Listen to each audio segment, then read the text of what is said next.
ایسے لوگ ہیں جنہوں نے ماہ رمضان پا کر کے اپنی مغفرت کروائی ہے. اگر کروائی ہے سب کو مبارکباد ہے جنہوں نے اپنی مغفرت کروا لی. لیکن اگر ماہ رمضان المبارک پانے کے بعد ہم نے اپنی مغفرت نہ کروائی تو کیا یہ ہلاکت نہیں ہے ہمارے لیے؟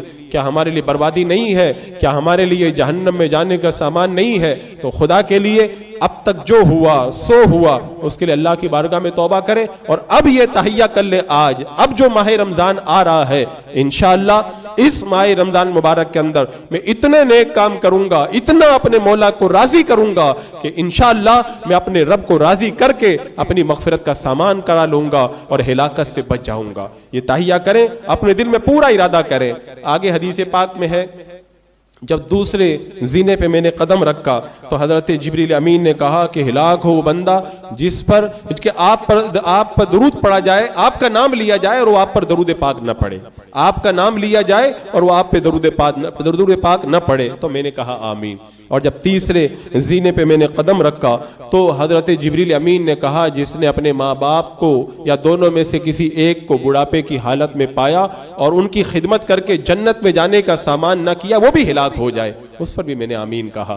خیر تو یہ حدیث پاک سے ہمیں یہ پتا چلا کہ ماہ رمضان کوئی بندہ پالے اور پھر بھی گناہوں سے پاک صاف نہ ہو تو ماہ رمضان تو برکتیں لے کر کی آتا ہے. اگر ہم مغفرت نہ کرا سکے یہ ہماری کمی ہے, ہماری کوتاہی ہے, ہماری ناکامی ہے. اب تک جو کوتاہی ہوئی اللہ معاف کرے, لیکن اس رمضان المبارک کے اندر یہ وعدہ کر لو ہمیں کوتاہی بالکل نہیں کرنا ہے. تو عزیزان مکرم تو یہ کام آپ کر لیں, آج ہی ایک چارٹ بنا لیں ہمیں کیسے عبادت کرنی ہے. مختصر طور پر میں بتا دوں کیونکہ اگر میں سب کے لیے ایک چارٹ بتاؤں تو بڑا مسئلہ ہے. بہت سارے لوگ ہیں جن کو کوئی کام نہیں ہے وہ زیادہ عبادت کر سکتے ہیں, کچھ ایسے لوگ ہیں جو محنت مزدوری کرنے والے ہیں وہ زیادہ عبادت نہیں کر سکتے, اور کچھ لوگ جو ہیں وہ بہت ہی زیادہ جو ہے مصروف رہتے ہیں, ان کے بال بچوں کا خرچ اٹھانا ان کے لیے بڑا لمبا مسئلہ ہے. تو ہر ایک بندہ ہر طرح سے زیادہ عبادت نہیں کر سکتا, لیکن اگر متوسط طور پر دیکھا جائے تو ہونا یہ چاہیے کہ ہم جب سحری کے وقت میں اٹھیں تو تھوڑا پہلے اٹھ جائیں. اور دنوں میں تہجد کی نماز ہم لوگ نہیں پڑھ سکتے, اور تہجد کی نماز سبحان اللہ اتنی زبردست عبادت ہے. قیامت کے میدان میں تہجد گزاروں کی الگ ہی شان ہوگی, ان کے چہرے کیسے جگمگا رہے ہوں گے اور جنت میں وہ کیسے آگے آگے جا رہے ہوں گے. تو انشاءاللہ ہم یہ وعدہ کریں کہ سب سے پہلے جب ہم اٹھیں گے تو ماہ رمضان میں ہمارے کاموں کا آغاز تہجد کی نماز سے ہوگا. کم سے کم 2 رکعت یا 8 رکعت 2 رکعت کر کے ہم تہجد کی نماز پڑھیں گے, پھر سحری کھائیں گے. تہجد کی نماز پڑھنا یہ بھی عبادت, سحری کرنا یہ بھی عبادت, اور سحری کرنے کے بعد میں ہم تسبیح و تحلیل کے اندر مگن ہو جائیں گے, کلمہ شریف کا ورد کریں گے. یہ بتا دوں میں اللہ کے رسول علیہ السلام نے فرمایا کہ ماہ رمضان المبارک میں 4 کام کرو. میرے آقا نے فرمایا ماہ رمضان المبارک میں 4 کام کرو. 2 کام اللہ کو راضی کرنے کے لیے کرو, اور 2 کام اس لیے کرو کہ ان 2 کاموں سے تم بے نیاز نہیں ہو, ان 2 کاموں کی تمہیں ضرورت ہے. تو ماہ رمضان میں یہ 4 کام بھی آپ کو کرنے ہیں. پہلا کام میرے آقا فرماتے ہیں کہ ماہ رمضان المبارک میں کثرت سے کلمہ شریف کا ورد کرو, لا الہ الا اللہ محمد رسول اللہ خوب پڑھو. ماہ رمضان میں کون وظیفہ بتا رہا ہے؟ یہ میرا اور آپ کا بتایا وظیفہ نہیں ہے, خود آقا کریم سید المعصومین صلی اللہ تعالی علیہ وسلم نے یہ وظیفہ بتایا ہے. اگر کہیں کسی کو وظیفہ پوچھنا ہے تو کہیں جانے کی ضرورت نہیں ہے. میرے آقا علیہ السلام نے ماہ رمضان کا وظیفہ ہمیں پہلے ہی بتا دیا کہ اگر ماہ رمضان میں تمہیں کوئی وظیفہ پڑھنا ہے تو لا الہ الا اللہ محمد رسول اللہ یہ وظیفہ پڑھو. کتنا پڑھو؟ تم جتنا پڑھ سکتے ہو اتنا پڑھو. میں تو کہتا ہوں اتنا پڑھو کہ اس کلمے کے رنگ کے اندر رنگ جاؤ اور تمہارا دل روشن اور تابناک ہو جائے.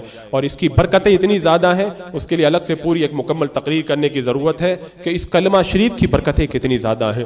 بس میں اتنا کہوں گا کہ جس طرح لوہے پہ زنگ لگ جاتا ہے تو پھر وہ لوہا زنگ آلود ہو کر کے بیکار ہو جاتا ہے, تو اس کو صاف کرنے کا کوئی طریقہ ہوتا ہے.